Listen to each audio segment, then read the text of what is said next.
Just a little further, Elara, she whispered, her voice sounding thin and alien in the cramps. For the captain. For Miller. She closed her eyes for a second, and for a fleeting moment, she wasn't in a freezing metal coffin. She was back in the mess hall, smelling the synthetic coffee and listening to Miller's booming laugh. But the memory evaporated as a groan of twisting metal echoed through the hull. The station was cooling, its skin contracting as it died. If she didn't reach the primary scrubber in the subcore, the remaining 12 survivors in the cryopods wouldn't just stay asleep. They would drift into a permanent darkness without ever knowing the sun had gone out. Elara dropped from the vent, her boots hitting the floor with a dull, hollow thud.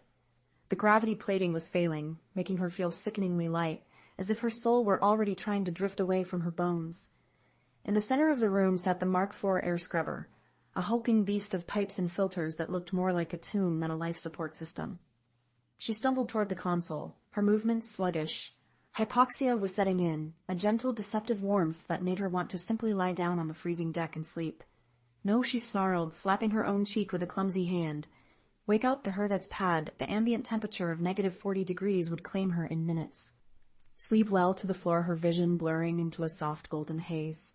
She thought of the long, lonely journey they had taken from a scorched earth, carrying the last seeds of a civilization that had forgotten how to be kind.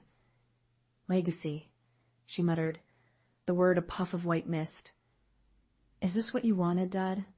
For me to be the last one to turn out the lights to the Icarus? She slammed the pack into the scrubber's port and gripped the manual crank.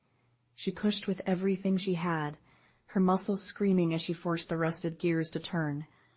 1 rotation. 2. On the 3rd, the machine roared. A blast of hot, ozone-scented air erupted from the vents, a violent rebirth that